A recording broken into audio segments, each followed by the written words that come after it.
I'm going all out. Friends of Einstein, here we are. All for ages, who know who we are, what we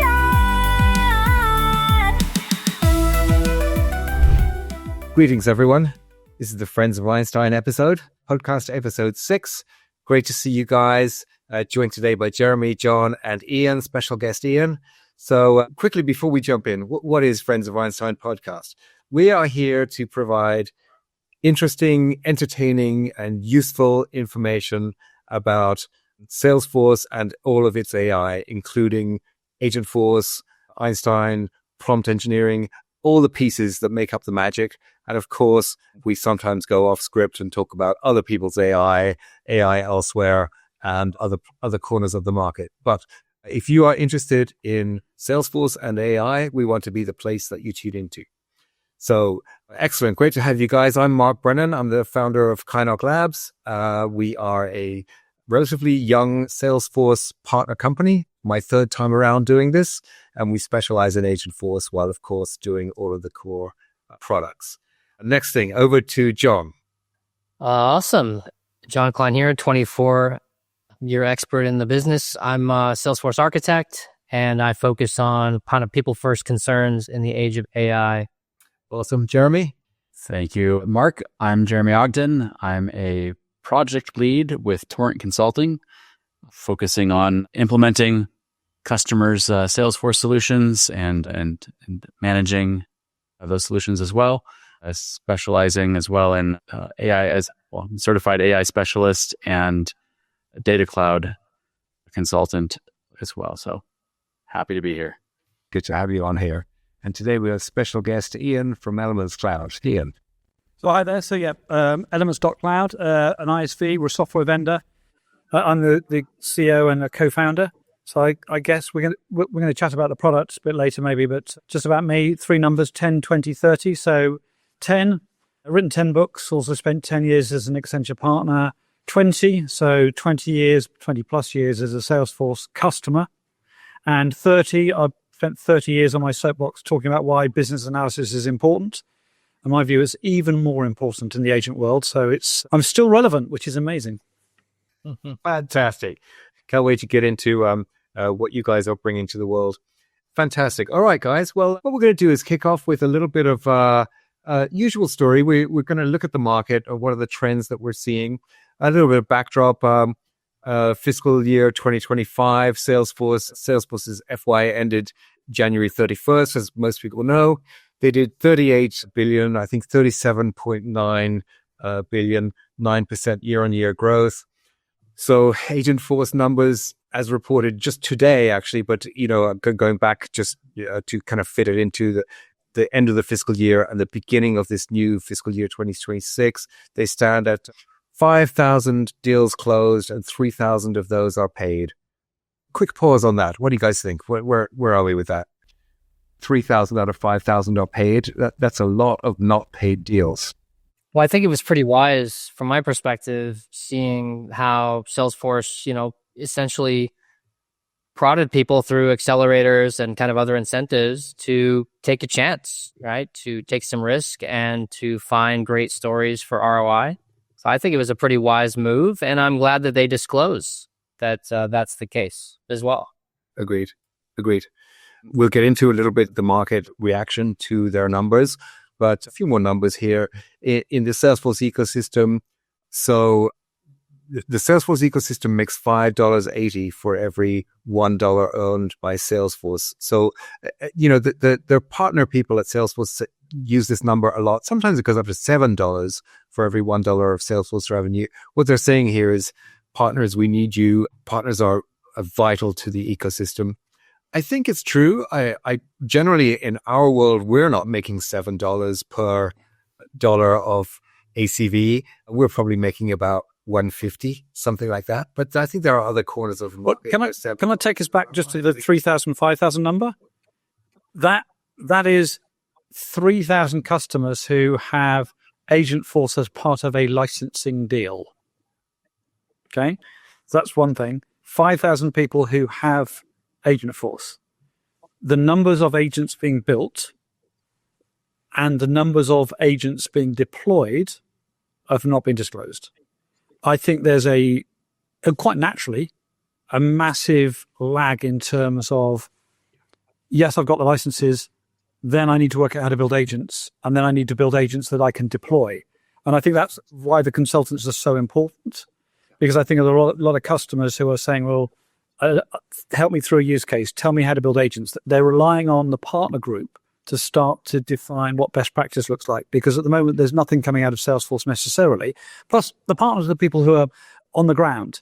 So I do think that there is actually quite a good consulting opportunity, but you need to come with best practice around how Agentforce works, how to get the most out of it. So there's quite a lot of work you're going to have to do to support leadership to be able to do that. You don't expect that to come from Salesforce. 100% agree. So, and thank you for pointing that out. So some of those unpaid, they're kind of built in, right? So they haven't really been taken off the shelf yet. So that's true. Then there are many organizations that have some in-house. They thought they would, get started with a proof of concept in-house. It's gone slowly. People have a daytime job. It's experimental. They haven't really got very far. And then they're also discovering that this is actually hard. So you can get your AI associate and your AI expert, and you're going to struggle putting a more complex agent together and actually being able to, the explainability of what it's doing versus what you hoped it would do is not as easy as you thought it was going to be. So that is a truth in our world. And I think the more we're able to talk about it, the better. Let's see. So adoption numbers, not much has changed actually since last episode, but let's see, my sources, which are actually mostly LLMs, just reporting, summarizing news for me, but 30,000 conversations weekly. What do we think of that? So I'm not sure if I can contest that number, but it sounds about right. That would tell me that adoption is really gravitating into kind of large enterprise, where once an agent is live, it's actually dealing with some volume.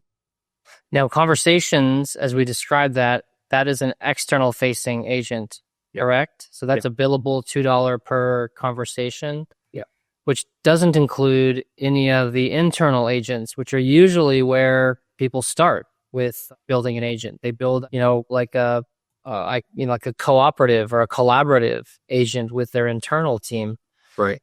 Which I think there's probably a much larger number of those implementations, which can be very helpful and, impact customers very positively, even without having to deal directly with the agent themselves. Let's touch on that. So if you really want your client to be successful, so you don't want them to overreach with their first agent endeavor. So you don't want to do something too dangerous. You want to do something pretty safe and absolutely sure to succeed. You're probably going to start with employees, right? You're probably going to have an internal facing agent that does something fairly low risk. Are we all on the same page there? Well, I think it's both the low risk aspect, because like people are still figuring out, how do I even test non-deterministic aspects, right? How do I get sign off for anything related to an agent? It's just a different way of thinking. And there's an aspect of, in addition to kind of the risk of their like co-pilot kind of agent with me, is also one that's more acceptable by the teams that are like, am I going to be training my replacement? All right, what's my emotional disposition as it relates to an agent? So if one that's willing to help me answer questions faster on my cases or on the phone, that's a much easier kind of pill to swallow than thinking about an autonomous agent that's going to be deflecting calls from me. And what happens when they deflect 100% of calls from me? That's a much more challenging first step. Did you say 30,000 conversations per week? I've just done the maths. That's 3 million a year. That's not even a bar bill in Salesforce terms. So it shows how much, right? When you look at the overall potential, we are at the very, very early stages of this. Yeah. Mm-hmm. There is no doubt. I want to talk about, there's a couple of industry forums that I am part of. I just get asked to comment once a month on the Salesforce forum. My favorite one is BWG Strategy out of New York. These guys, when they get the Salesforce group together, this month was a little bit downbeat, was a little bit, gosh, we really are at the very beginning of this curve. We're starting to see some encouraging numbers, but the revenues are nowhere near what we all thought they were going to be. And these are large partners. I mean, some of the biggest size are in there, and also many long tail, smaller partners like ourselves are in there. And we're all reporting the same thing. It's hard to get pipeline. It's hard to find organizations that are actually ready to hit the start button and say, yes, we know what 3 agents we want to start with, what we want them to do, and we know how much we're willing to spend on them, and we know that we'll be successful. That is not happening yet at anywhere near the kind of volume. I'd love to see the numbers. I think empirically talking to people, it's 10 to 1 in terms of for every 10 agents that built, 1 has been deployed, because a lot of them are stuck with the conversation at the point that John made, which was like getting sign off on something of this, like this is actually really hard unless you've got some mechanisms to do that. And we're in a whole new world here. So I think whether it's 10 to 1 or 20 to 1, the number of agents built versus those in production and deployed and being used is a massive difference there. Jeremy, what are you seeing? So, Torrent is one of the implementation partners that's an early adopter of Agentforce. And so I'm only aware of one project that's currently ongoing where we're actually building and implementing Agentforce. And I know that there's been some struggles in testing on getting reliable results output. It's an internal facing Agentforce implementation. And so they're using it for documentation updates and purposes to help speed along the processes that previously took hours, if not days, to create documents. And so I know that there's been struggles and frustrations, as you've all alluded to. It's kind of a learning curve, even on the implementation process. Absolutely. Our forum commented on the speed with which consumer AI jumped in, and in months we went from 0 to 100 million subscribers between ChatGPT and other large language models. There's no friction, there's no inertia. Just you used to use search, or you used to use nothing. You used to just manually create a document or do that thing, and now you're using consumer AI. Enterprise, not so much, right? There's all kinds of inertia. I was going to have us touch on this a bit later in the episode, but we can also touch on this right now. What are those obstacles? I mean, I think the first one is just for a partner like ourselves, just to get pipeline, just, how many organizations are actually, we've been thinking about this and we think we're ready.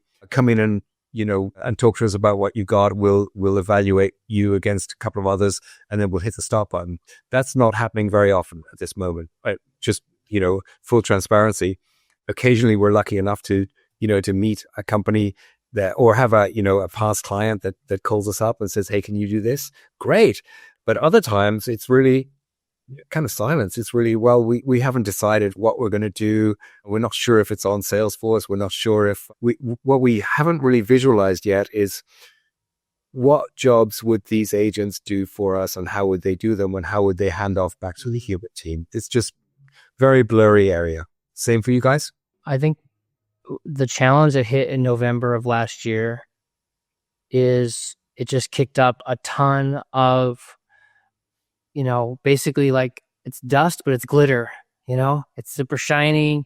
It's amazing. I know in the future, all of these sparkles are going to turn into something amazing, but it put people into a little bit of analysis paralysis, and they don't exactly know where to turn. Because certainly Salesforce has their implementation, which is a little late to the party. And there's this myriad. I mean, I have a GitHub page of just a guy that every Agentforce is one little icon on this whole page. And there's like thousands of these agents of all these various types, and every app that we're ever using, right? So now Google Apps is telling me all the time, and Zoom is telling me all the time. Everybody is just trying to hit me with AI, and the pace of learning for people who already have day jobs. Yeah, it's very, very tough. And a lot of these organizations, especially small to mid-size, like they don't have completely dedicated Salesforce staff, right? They might be using some consultants. They're working on a already, kind of focused scope project. Yeah. So I think that there's just that natural sense of people getting comfortable with it. And there's a tremendous amount of uncertainty around it because the futurists are very incentivized right now to present kind of either this, two sides of the same coin, right? It's either like there's not going to be any developers anymore in 2 years, right? It's going to replace all of this admin activity. Nobody's going to need to make phone calls. I mean, there's all kinds of, very interesting in-game stuff. And to a lot of people who do that work every day, that's not really welcome. That's not really helpful. And there's no motivation for them to really dive in and think about training their replacements. So I think that trying to help kind of curate and pace people through that, there's a few companies now who are just kind of helping people get literate on like, what's the terminology mean? Because even inside Agentforce, when you go into the trailhead or anything, the terminology that's used in there for normal people, it's going to take them a minute to figure out like, what are you even talking about? We've got 8 agents live and another 8 in pipeline. They're generating value. It's generated a completely different mindset of people going, oh, could I have an agent for that? Could I do that? We put in the last agent we delivered from 0 idea to production was 37 minutes. It's not hard. It genuinely isn't hard. Okay. But you need to have the foundations in place and you need to have the muscle memory of understanding how to do it. And critically, you have to do it the right way. Mm-hmm. And I'm afraid at the moment, I'm seeing people back in, so I'm old. Okay. Yeah. So back in the 1990s, people had, before computers were around, we had manuals of how to do things. And my first job as an intern was I was given these photocopies and I had to go and change page 7, page 52 and page 82 in all of these manuals in all the different parts of the plant. Okay. No one read the manuals. We knew that, but they were there for ISO 9000. Then computers came in and we started defining business processes and ways of people understanding what they did. And there was a big BPM, business process management wave. Okay. We're now doing agents. And how are we building agents? The same way as we built those in 1990. We're going, let's just write a list of instructions and they'll somehow understand them. And suddenly we got a bunch of instructions and you just keep adding more and more and more and more and more until they all conflict. And then it's impossible to get sign off because you then take this thing that's about 100 lines long and give it to your senior management, go, will you sign this off? And they're like, I have no idea. No. Okay. Hang on. Yeah. We know that the way to instruct people is by drawing a process diagram because that's how it works. If we take that approach, and it doesn't have to be elements, it can be anything, but draw a process diagram and go, what do we want the agent to do? Just like we're instructing a human. And then that generates the instructions. And if it doesn't work, you go back and look at and go, okay, that's why it's not working. Let's go and fix that. Classic business process re-engineering, which we've been doing for 20, 30 years. That approach works. The issue we've got is Salesforce is currently going, agents aren't working. What we need is more product. So they're building agents to build agents using the same approach. Number one, their agent build agent is still quite immature. You can take out of it whatever you want to by what quite immature means, but it's generating agents and it's generating 5 topics and a bunch of instructions that go with it, which is busy work. You then look at it and go, I have no idea what this does. So yeah, I might have got to building my first agent quite quickly, but I'm no closer to getting to deployment because all that happens, I've created yet more content, which I can't get signed off. It's a confidence thing. So I'll leave you with one analogy.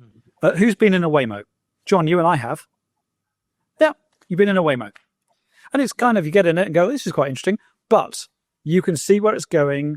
You know what the mechanism is. It's driving. You're kind of comfortable.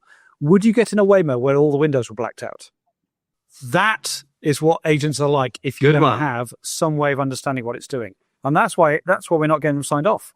And Salesforce going, don't worry, we'll build an agent that does a really good job, which it doesn't at the moment. But even if it did a great job, you still haven't got the basic problem, which is going, what is it doing? And they go, don't worry. The Waymo will get you there. Put this black hood over your head. Not that comfortable with this. When you think about building an agent in 37 minutes, which is amazing, and I've seen your webinar on, that process and have used it myself, which is great. I'm curious, was there any kind of, across the board, like reskilling or upskilling inside your organization around vernacular, terminology, around kind of generally how the process of interacting with an LLM works, that kind of enables you to accelerate this? Okay, so the first thing, why is it 37 minutes? It was an expenses policy FAQ. So we had a really good expenses policy. We had a process. So therefore, we had a mechanism for building the agent relatively quickly. So we knew how to do that. It was Lego bricks. We're like, okay, well, we know that. Take that one, plug it in, take that one, plug it in, done. And again, we knew it worked. There was a little bit of tweaking required for the expenses policy to make sure it was understood by AI versus a human. But pretty much that was it. So we had the building blocks. So yeah, have we learned how to do this? Yes, we have. Interestingly, who are the people who are building our agents? 2 people who've been in the company less than a year. Okay. But they had no knowledge of Salesforce a year ago. They've come in and they go, okay, I get this. They're good business analysts. They're bright, but they've got good business analysis skills, and they've got a process and approach which works to build an agent. Are we being negligent and going, oh, just put it live? Absolutely not. But we're also picking some of the examples. Yeah, they're internal, but they need to have the right answer. So we are confident they work. Mm-hmm. And help me understand what is the process of, like, how do you go through the iteration process, and how do you test and validate to make sure that they do exactly what they're supposed to do? Same way as you evaluate human. So what do? We've built an upfront agent where you can have a conversation with it, and it goes, what's the scope of it? And it works like a business analyst with you, and it then draws the diagram. You then have got a process diagram, and you can work with your stakeholders and go, is this what you expect? And therefore, and also, what are it only gives you the happy path. What's the non-happy path? What are the other things that can happen? Let's back up a sec, because this is a perfect transition into Ian telling us about Elements Cloud. And, so what's your why? I mean, why did you get started with this? And then tell us a bit about what problem are you solving in the world with the current product that you have? And then we can start talking a little bit about where you're going to go with this in the coming months. Okay, so the whole underlying point is we help you build the right thing. The reason Salesforce has got 50% technical debt, 50% of objects are never used, 41% of fields are never populated, is people rush in and just start building. They don't understand what they need to go and build. So we're essentially, that's the why. And it's even more important with agents because you've got even less control over what's happening. So actually, we've become even more relevant, surprisingly. 3 months ago, we thought we had no idea where we fitted. We've realized we're even more important. But this whole idea of do the upfront business analysis and you will get to the right answer faster. So that is capturing requirements. It's mapping business processes. It's doing data models so you understand where the data quality is. So that's one side of things, and writing user stories. The other side, where we built that and then the customer said, can you tell me what's in the org? We have no idea what we built. Can you tell us what we built? Because every time we make a change, it breaks. So we built a whole metadata dictionary, automated documentation, dependency analysis. And then you put the two of them together, you go, that's really interesting. So that's the why. And customers are using us because they have no idea what they built, and therefore the next thing they build breaks things. They want to get better views, or they need to improve their business analysis capabilities so they actually have a more formal approach of understanding what to go and do. So that's true. If you get that right, agents are easy to build because you've got a good foundation of an understanding about the business process, understanding about data governance, documented org. You can now, and then an implementation lifecycle that works. You can build stuff. And that 37 minutes, that conversation we just had, someone said to me, well, that's cheating. It's like, why is it cheating? He said, well, because you already had good processes, you already had good documentation, and you already had good data. Well, that's like going, we're all going to run on a marathon without any training. No, people train for this stuff. Yeah, they still don't ready for running the marathon. Yeah. I think the whole principle about what we're doing. So let me just take it one stage further. So yeah, the agent bit's really important because actually we've discovered that diagram is pivotal to getting not just the agent built, but more importantly, getting sign off and compliance and governance around the agent. If it's just a list of instructions, we're back in 1990 with a document going, will you sign this off? And the answer is, I have no idea. So not only does it make it quicker to build, but it makes it significantly faster to debug and then get signed off. I think that's the power. And the reason I think Salesforce is going down the wrong direction is they're just saying, we'll put AI on top of this, so it's an even bigger black box. And I don't think it's going to solve the problem of people going, it may work, but I don't trust it. Yeah, they've done a very good job, I think, with guardrails and, prompt defense and generally the sort of the safety side of it. But I think that there's still some transparency missing. And we struggle with explainability. So why did it do that? It's very simple. You put a prototype together, which is totally the other end of the scale from what you're doing, Ian. But, you put a prototype together in minutes where you don't really know what you're going to end up with, but you kind of put it together. And then you realize, well, the email that goes out is actually confusing our company or our client's company with the contact's company, saying, yeah, why did it do that? Let's go find it. It's not hard to find it. It'll take you a minute, but explainability can sometimes burn some calories. But I think what you're describing, Ian, is a world where the machinery of IT departments has always been slowed down by bureaucracy and risk aversion, and Agentforce came along.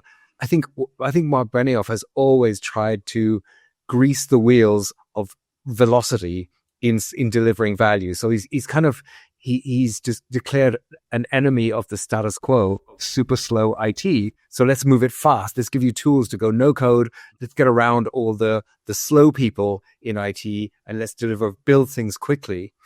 However, you've got to know what you want before you start building anything. So I think there's a spectrum here. I think there are very, very locked down organizations that won't spend a single dollar on anything until they know pretty clearly what they want at the other end of it. And then there are more kind of Silicon Valley organizations that kind of move fast and break stuff, and they'll be experimental to some extent with a project. What do you guys think of all of this? Jeremy, where does your world come down on that spectrum? Yeah, I think it's certainly the former. It's, organizations are still, we're primarily mid-market, and we're finding a lot of organizations are quite reluctant to take that first step and find the business case to actually implement something. And there's also, from what I can gather, somewhat of a hesitancy to use the Salesforce LLM and, trust that their data isn't training any other data. I know all the Salesforce spiel, but I think that's just natural on the part of CIOs and CTOs and organizations. Well, I was really impressed. Just a few weeks ago, you showed me, the tool that puts the first diagram together, and I was blown away, and I started playing with it. I'm really impressed, and I'm starting to see. I very quickly started to think where you could go with this. I'm sure you've been thinking along the same lines, right? Do you want to talk a bit about where, so just for the benefit of those listening who haven't seen this, this company's got a diagramming product that you could talk to, and it will understand it, and it will build that diagram for you, and then it will help you. The idea is that it's going to help you build your agent from this successfully. So if you carry these instructions into your agent, it's going to do what you want it to do. Where do you want to go next with this? All right, so we've got the front-end agent, which is the business analysis agent. So we've then got the diagram, which essentially is the agent design. We're just launching an agent which will coach you on improving that diagram. So think of it as like the grammar check for a diagram. So it'll go, actually, the way the diagram's written, that agent won't work. We've thought of some better ways of you're trying to define a process, but I think there's a better way of doing this. There are just some syntactic things. Because essentially, if you're building an agent with natural language, you're expecting it to compile. So if you have conflicting instructions, the agent's going to get confused. But we can pick that out of the diagram and go, actually, no, this isn't going to work. So we've actually got the front end, then we've got the coaching piece. And now we might as well just build the agent. And there's so little metadata. We might as well just build the agent. So that's interesting. But also, go back to our core business and what companies need. They need good foundations. Most organizations haven't got very good business processes unless they're highly regulated. They don't understand where data flows. I'm sure both Jeremy and John will go, how many clients have you walked into where they, oh yeah, we've got it all together. It's like it's all documented. That's always the truth. Yeah, absolutely. All we need to do is just some magic dust on top. So what we launched at TDX was the ability to us to draw a diagram of how your org works. So it will, you go, okay, you ask a question, tell me how commissions works. It will work out which objects. You then go, what perspective? From a sales perspective, from a finance perspective. So you give it that, and it will then map out 20, 30 boxes, whatever it is, with who can see it, linked to the metadata. There was a theatre for 200 people set up for TDX. We had 843 people register for it. Those numbers aren't interesting. The most important number was, client came up to us and said, I've just spent $500,000 with an SI doing this manually, and you've just shown me in 5 minutes. Now, as a consultant, you might go, that's taking a bunch of money away from us. But that's kind of busy work. Surely, as consultants, we want to be adding value on top of it, not sitting there documenting stuff which you know is going to be out of date the moment you finished. Yes. Well, I also think of just that, we, in my practice over the last 15 years, like we used Miro as one of our visualization tools, and swim lane diagrams were the quintessential tool for getting all of the various stakeholders to actually agree on anything. Because even to the point of like, when I say the word link or button or pick list, right? Those terms are used in different ways by different people. So unless I can actually point to something and say, here's the action, here's the system, here's the persona that's doing this, and we can revise it and then leave and then come back. If I don't have a visualization or an artifact of what we decided last week, people romanticize and say, oh, I thought we already decided about that idea I had or whatever. That's not here. What's going on? If I don't have something that visually represents that, then we're like totally have to restart in many ways and do it all over again. And then you replicate that across like 5, 10, 20, 30, 40 different business processes. So the term you guys use, the job to be done, I think is actually really, really, so the place where we stop using Miro is when it comes to an agent. We don't use a Miro for the agent. We use Elements for the agent because it provides, one, sometimes can help us get the process started out of the org, but it's just so helpful of what it becomes. And then the fact that we can iterate on it and we can change it and continually do that. It's amazing to me that Salesforce didn't think of the fact that, well, I'm just going to have like these 3 bodies of text, and maybe like these on the task level, I'm going to have these other 3 bodies of text. And then like somehow somebody's going to create some compilation document somewhere to compose all that and make it like one unit. And now you multiply that across 30, 40 instances across a big organization. That's a lot of administrative management to keep it all straight and to iterate it and then to be compliant with it and to kind of who did the sign off. There's a lot. And so in that sense, that's where I think your pivot from simply business analysis and discovery of now into actual, you're actually helping administratively manage the life cycle of an agent beyond its inception, which I think is really, really valuable. Now, obviously, we saw this 10 years ago, and this is why we built the product. That was a happy action. We came out of Dreamforce, and we sat down as a management team and went, are we even relevant in this new world? And it wasn't until we started building agents ourselves, we went, oh yes, this is even more important, which is fascinating. But I do think we still have a challenge, which is if people don't start thinking about how they build agents, the whole thing is actually, it's going to almost be discredited, whether it's Agentforce or others. And I think I think an interesting part of the discussion should move, rather than talking about our products, is talking about actually Salesforce has got a big challenge. It's got to get this stuff working before it loses credibility, because the moat that Salesforce has got is relatively narrow. You could use another agent and use APIs to go and hit Salesforce data. Sure. Mm-hmm. I mean, let's talk about that. So Salesforce has a moat right now. Number one, because they've got more data and better data than anybody else. So the Oracle has ERP data, but not everybody has Oracle, and it's just back office. It's really, nobody's got the customer facing the way Salesforce does. Microsoft does not have your customer data most of the time. If you have Dynamics, okay, fine. But really 90% of the time, they've got your email, nothing more. SAP and Oracle, forget it. That's just, large enterprise and it's back office. So nobody's positioned like Salesforce And now they've got their unified platform with this kind of umbrella over the top that's able to reach into any place that you have useful data, and it's able to put an agent in there to pick that up and go get it. And they did a fabulous job with the guardrails and essentially the data protection. Fabulous. How long is that going to last? Well, look, SnapLogic and other Jitterbit and other sort of integration tool providers are already here. They're already at the doorstep with saying, well, look, we can get to that data. So if we can bridge that moat in months.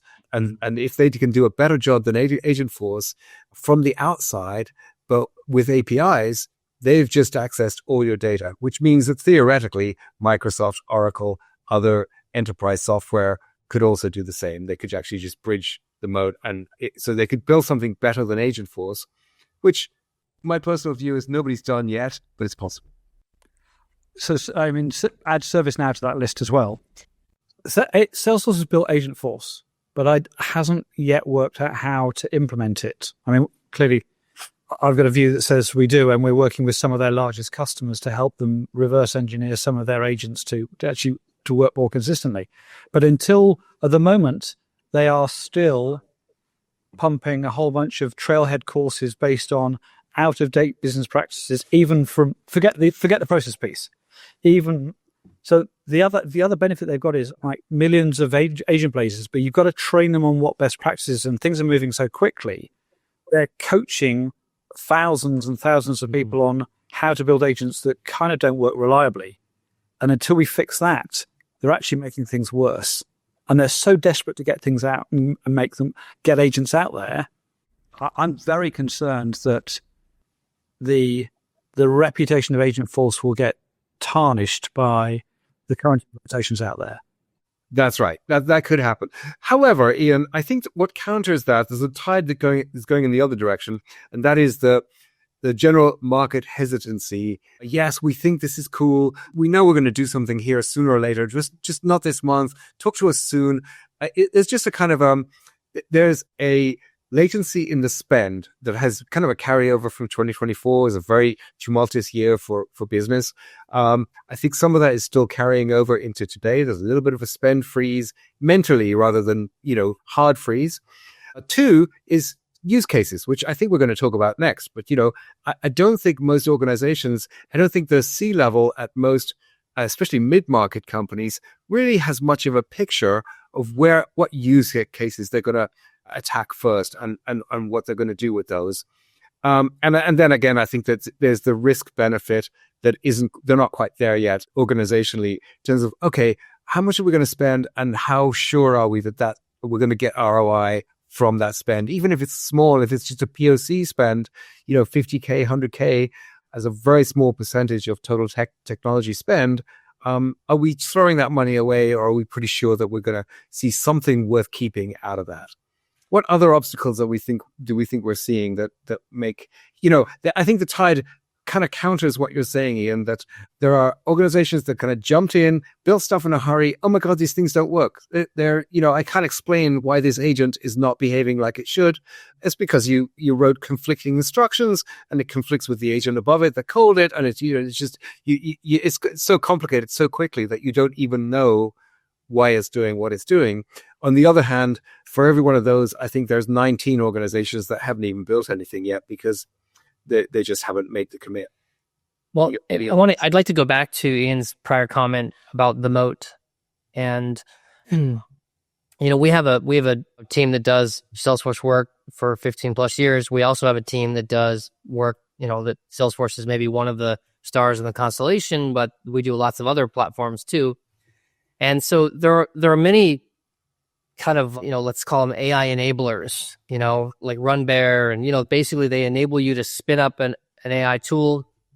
And as I've gone through those, it seems actually, and I'm curious whether you've seen this, that elements and the instructions you produce are actually relevant for those tools as well, right? Thinking about the foundational instructions. So even if somebody has a hybrid, because I imagine like someone might have, they're going to do an Agentforce implementation. Maybe they're going to do a few internal agents related to that because they're leveraging Salesforce data. They really want the Einstein trust layer, right? I mean, look, OpenAI and these other people, they have zero retention policies already, right? It doesn't require agent or Einstein trust layer to do a lot of that.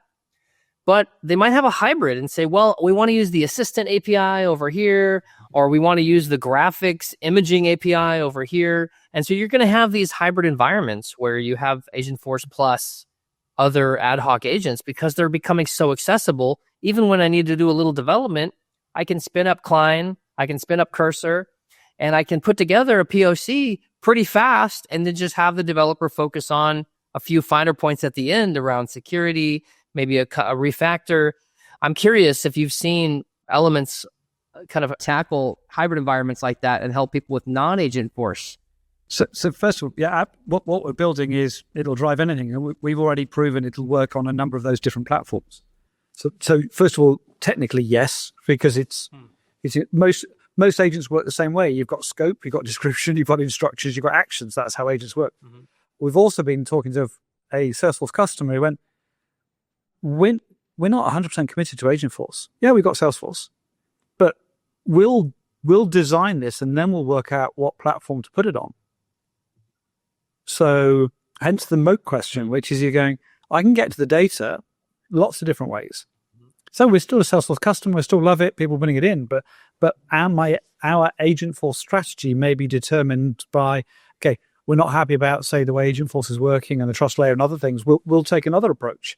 So it's still very early stages. I mean, if you remember to the days of mobile phones where you chose your mobile phone based on the provider and their call pattern, the carrier, but also their charging model. Yeah, for sure. What their roaming fees were, what their text metering was, for sure. And it's taken a while before they've all mobile phones pretty much work the same way now. But we're still, I think, in that early stage. And customers are going, well, what is, just because I'm Salesforce doesn't mean it's Agentforce. I could see an application going, a startup building the agent platform that sits on top of Salesforce, the execution platform that sits on top of Salesforce. It might be an established player, it might be a new player, it might be someone sitting, as we're sitting here, they're already launching. So I think Salesforce has got to get a move on to actually prove this stuff works at scale. So I think we're identifying two walls for us to climb over. One of them is potentially that we're building bad agents. We're not, but I mean, the market is, right? So we're building bad agents and we're going to have to undo some of that work and then we're going to have to redo some of it to make it better because the credibility of Agentforce itself is at stake. Before that ever happens, we're also overcoming hesitance certainly in the mid-market where they haven't started yet and they know they're going to, but it's kind of like we need use cases and we need to tell stories about what you can do and what's being done to connect with leaders who go, okay, I want to do that too. If you jump in too fast because you just want to be cool, you're going to build the wrong thing, right? You need to jump in when you know what your agents should do for you. And you may not need to know down to a super granular level, but you need to have an idea of what jobs you want them to do alongside your humans. And then once you have that, you need to be able to, if you can explain it in a chart, then you can build it. But if you can't explain it, you're in trouble, right? Let's talk about use cases. Let's talk about, we've got a couple of things kind of noted down here, but who wants to go first in terms of like favorite use cases currently working on?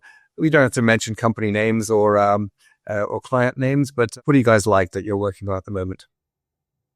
I mean, like when it comes to use cases, I tend to like thinking about unstructured use cases because I think those are the most obtuse for people. They don't really think about that. So, for example, I've been experimenting with examples like, let's say you had conversations on your sales team for 10 years. You had all kinds of emails back and forth about how you answered questions, right? Well, how you framed the issue, what the narratives were.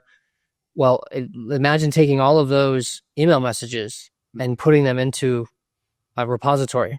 And now I simply have a prompt and I can ask and say, hey, what kind of responses do we have when someone says, this isn't very easy to install?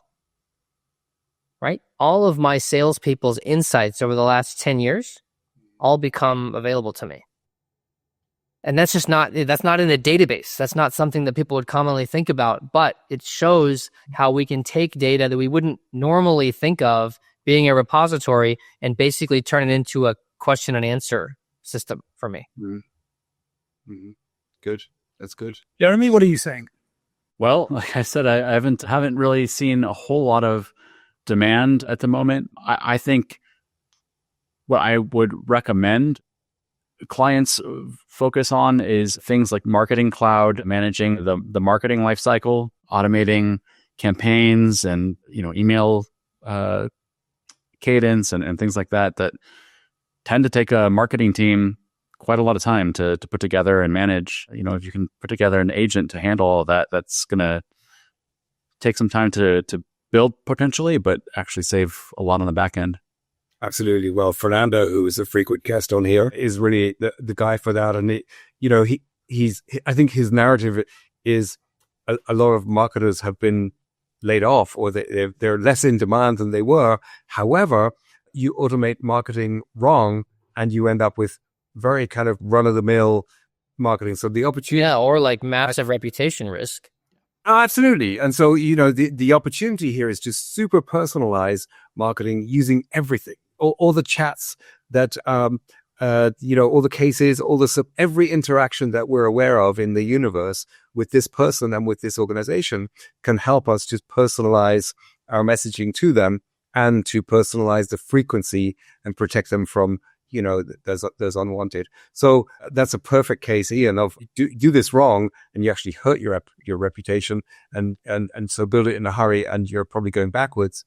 But there's a massive opportunity in marketing, I think. I like the way, Denise Dresser runs Slack. I gave a great presentation a little while ago about just a thing that they played with internally on Slack. And it's now live, but it summarizes. So her use case was great. It's like you've been on vacation for a week. You come back and you've got the Sunday night scaries because you've got like 4 million emails to read of Slack messages. And so the Slack summarize, we just go, you just read a short thing and you go, that's it? Woo! I thought it was just such a great use case that you don't need to read all that stuff that happened while you were gone. You can have it summarized for you. And just imagine how many other places we can have that happen. So, if you have Einstein Activity Capture turned on, you should absolutely be able to... Mind you, that data does not live in Salesforce, right? It lives in Amazon, but you can go get it. And you can summarize, 3 months worth of communication with the whole account in one field before you get on a call with that.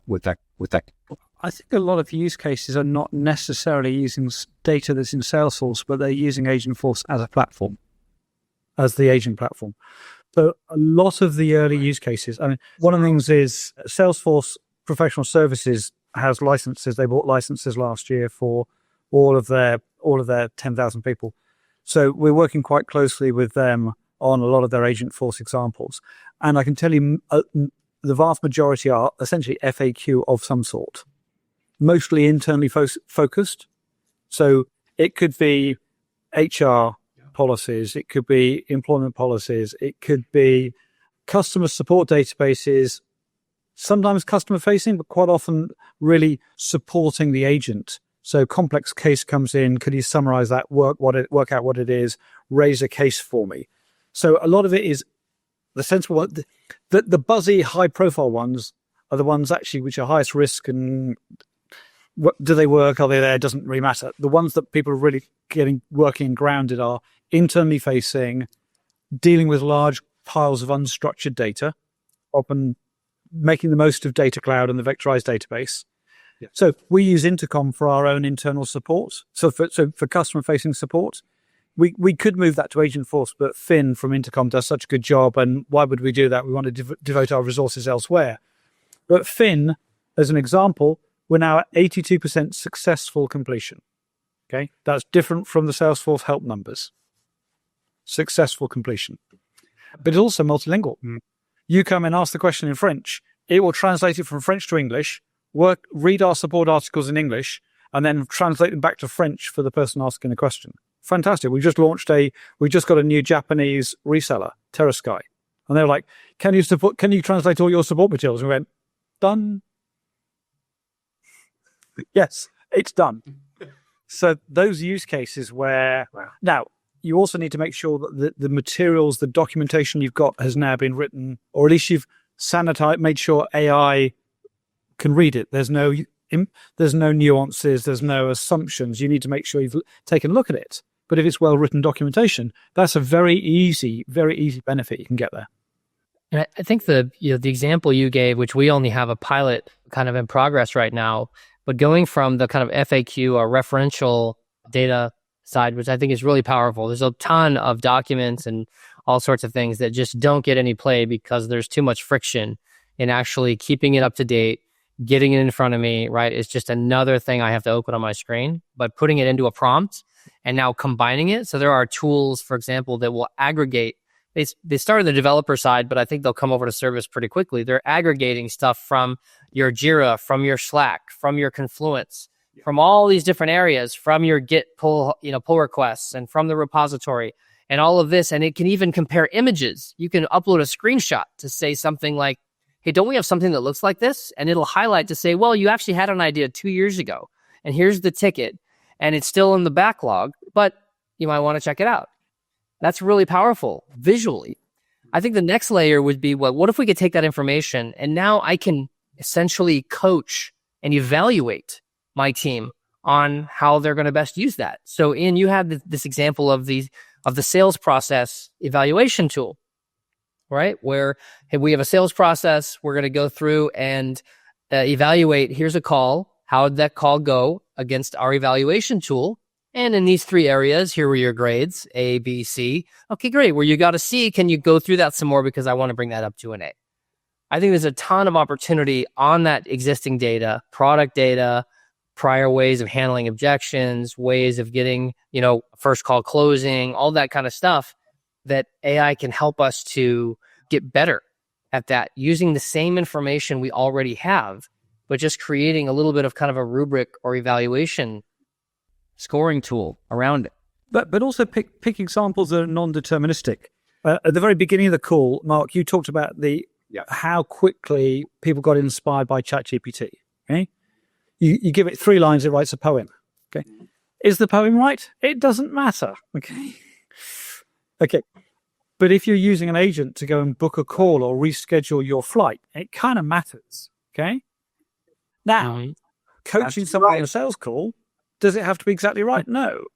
The example that John gave is you take a call transcript from a customer, it rates the rep on how good they were, but then they can do more coaching based as though they were having that conversation with the customer all over again. That would be really hard to build as an app. But that got built in less than a week by our most junior employee. But it's non-deterministic. It's not got to be, it's coaching. It's giving them some ideas. They can work on things. So that's another great use case where there isn't a definitive answer. It has to be 100% right. So therefore, a lot easier to go, we've evaluated it. It's pretty good. And we've got this idea of good enough.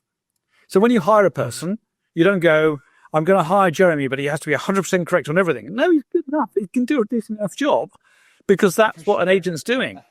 But if it's like there are certain things I need you to do absolutely correctly, then maybe we actually need to give you more explicit instructions on those.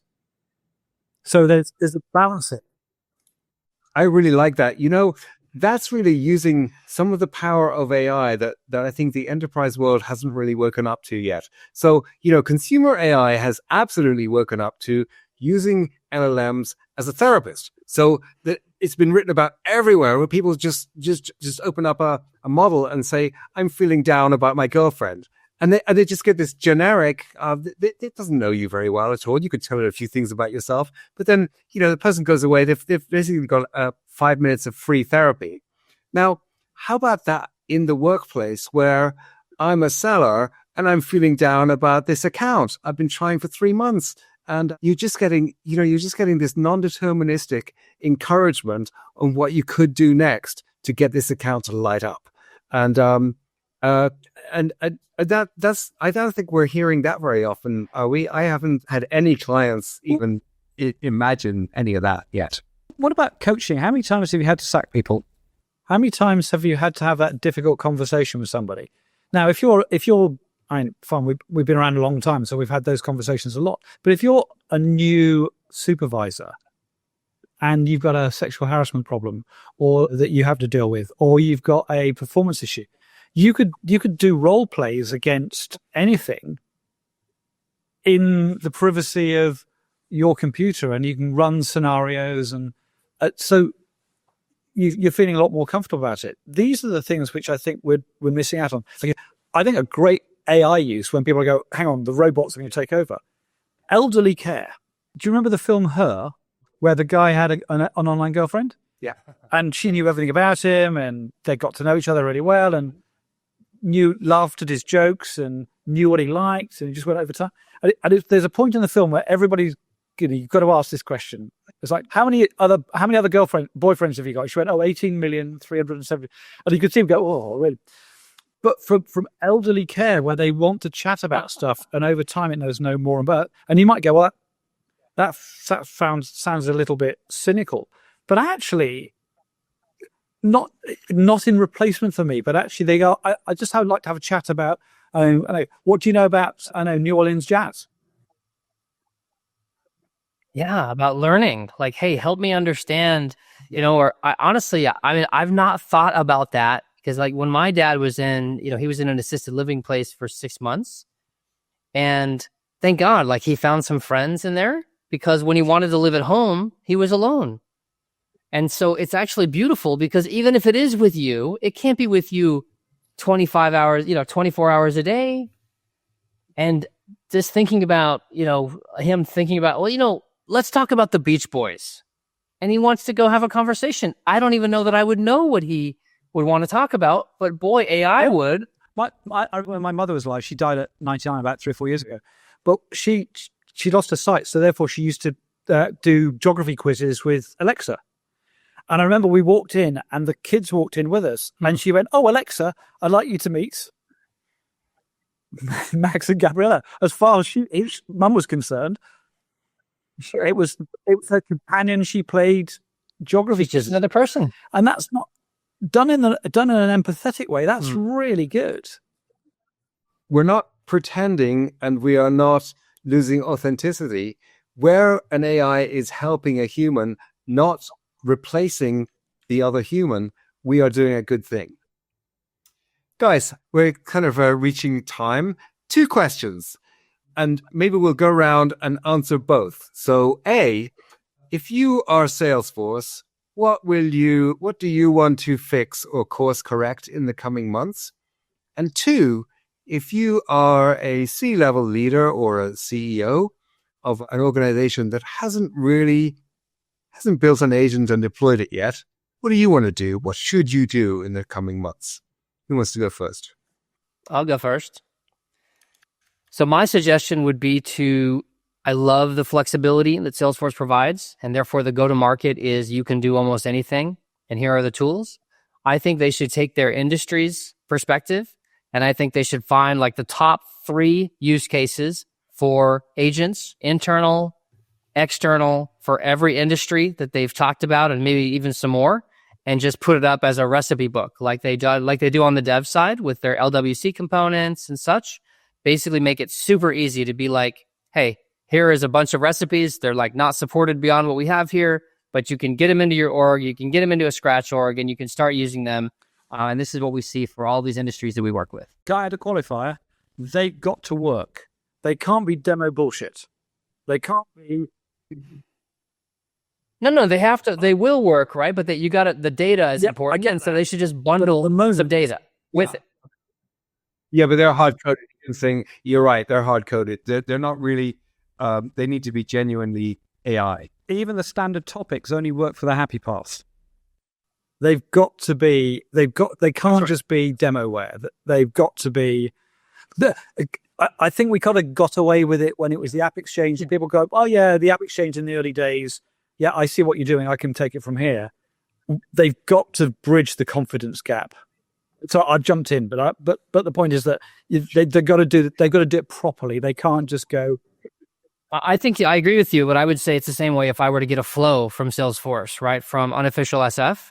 I'm not expecting it to do everything I want, but it needs to work within the scope of what it has.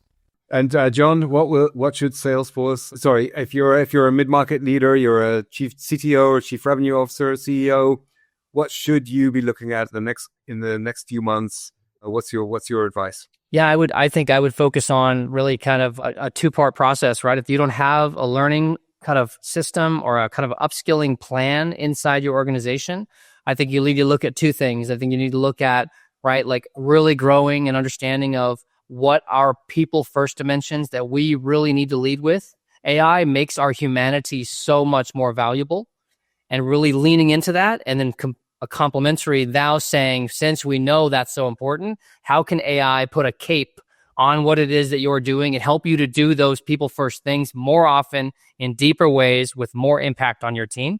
We have to have those conversations across the organization. Love that. Jeremy, what do you want to do, and what do you want Salesforce to do, and what do you want a mid-market leader to do? So I think Salesforce still lacks some transparency on pricing and co-opting John's point. There's not a library of agents available to just plug and play. So I think, to actually grow and quickly excel the product, they can quickly resolve both those issues, I believe. As a CTO or a CIO, I'd be looking at what are my biggest areas that I can quickly, where I have a gap right now that the current product or a current agent or a prompt can win me save me some money and get some quick gains. We can actually just get something in place. I think that taking that initial leap is real important here. Good stuff. So from my side, I think it's a bigger ask. I think Salesforce needs to recognize that an implementation issue can't be fixed by more product. I'm not just because of what we do in terms of process. Forget that. The whole approach of going, I'm going to build an even bigger black box is not going to solve the transparency and confidence issue. I do genuinely think that a diagram doesn't have to be us, but a diagram is the right approach. And at the moment, they are going. The product teams are going, yeah, we'll build an AI so it'll build agents for you, and it's just making things worse. So I think they've got to stop listening to their own marketing, and actually go and listen to what's really happening in all the flagship customers and what's happening with the SIs in terms of where they're struggling. And I don't think they're listening to that at the moment. That's obviously, I'm not on Mark Benioff's Christmas card list, clearly from now on, but that's a different comment. I can do without that. In terms of if I was a C-level, you got to get started.